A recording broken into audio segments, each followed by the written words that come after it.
কিশোরগঞ্জের করিমগঞ্জ উপজেলার দেহুন্দা ইউনিয়ন বিএনপির সভাপতি ও ৪ নম্বর ওয়ার্ডের ইউপি সদস্য রফিকুল ইসলাম রাজু এবং ইউনিয়ন ছাত্র দলের সভাপতি মোহাম্মদ স্বাধীন মিয়া তাদের বিরুদ্ধে আনা মাদক সংশ্লিষ্টতার অভিযোগকে সম্পূর্ণ মিথ্যা ও ভিত্তিহীন দাবি করেছেন। সোমবার দুপুরে করিমগঞ্জ প্রেস ক্লাবে আয়োজিত সংবাদ সম্মেলনে তারা অভিযোগ করেন, মিথ্যা অপবাদ ছড়িয়ে তাদের বাড়িতে ভাঙচুর চালানো হয়েছে এবং সামাজিকভাবে হেয় প্রতিপন্ন করার চেষ্টা করা হচ্ছে। এ ঘটনায় জড়িতদের বিরুদ্ধে আইনগত ব্যবস্থা গ্রহণ এবং ঘটনার সুষ্ঠু তদন্ত করে দোষীদের বিচারের দাবি জানান তারা। আমি মোহাম্মদ রফিকুল ইসলাম রাজু, সভাপতি দেহুন্দা ইউনিয়ন বিএনপি ও ইউপি সদস্য ৪ নং ওয়ার্ড ৬ নং দেহুন্দা ইউনিয়ন পরিষদ। আমার ৪ নং ওয়ার্ডে আমি মাদক নিরসনের জন্য শান্তিপূর্ণভাবে ২টা মিটিং করেছি, এলাকার শান্তি বজায় রাখার জন্য, যেভাবে মাদক নিরসন করার জন্য।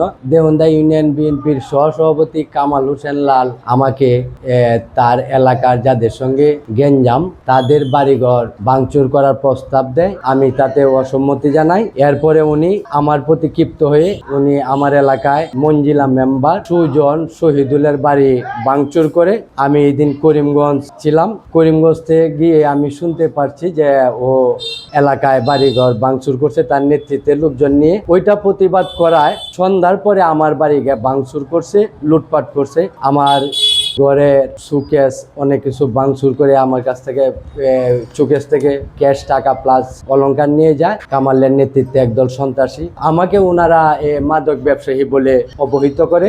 আমি প্রশাসনের কাছে, সুশীল সমাজের কাছে আমি রাখি, আমাকে যদি মাদক ব্যবসার সাথে ওনারা জড়িত পায় তাইলে আমাকে আইনের আওতায় আনা হোক। আর যদি আমি যদি মাদকের সাথে জড়িত না থাকি, যারা এই ভাঙচুর করছে এরা অনেকেই মাদকের সাথে জড়িত, অনেকের নামে মাদকের মামলাও আছে।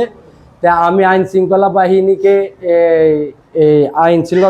শৃঙ্খলা বাহিনীকে অনুরোধ করব, আপনারা সুষ্ঠু তদন্ত করে ওদের বিরুদ্ধে আইনানুগ ব্যবস্থা গ্রহণ করেন। আসলে বিগত ৩-৪ দিন আগে ফেসবুকের একটি পোস্টকে কেন্দ্র করে আমার বিরুদ্ধে একটা ফেক অ্যাকাউন্ট থেকে বিভিন্ন ধরনের অপপ্রচার, ভিত্তিহীন নিউজ করে। তো ওইটা করার পরে আমি আমাদের যে করিমগঞ্জ থানা আছে ওইখানে জিডি করি। ওই জিডি করার পর থেকেই আসলে আমি সহ আমার বড় ভাই দেহুন্দা ইউনিয়ন বিএনপির সভাপতি রফিকুল ইসলাম রাজু, ওনাকে সহ আমি এবং আমার ভাইকে মাদকের একটা ট্যাগ লাগিয়ে সমাজের কতিপয় এবং যারা টাকাকে এইগুলা করে ওদের মাধ্যমে আসলে আমাদের দুই ভাইকে ট্যাগ দেওয়া হয় যে আমরা নাকি মাদকের ব্যবসা করি। এটা সম্পূর্ণই ভিত্তিহীন। সংবাদ সম্মেলনে ভুক্তভোগীরা প্রশাসনের কাছে ঘটনার নিরপেক্ষ তদন্ত ও তাদের নিরাপত্তা নিশ্চিত করারও দাবি জানান।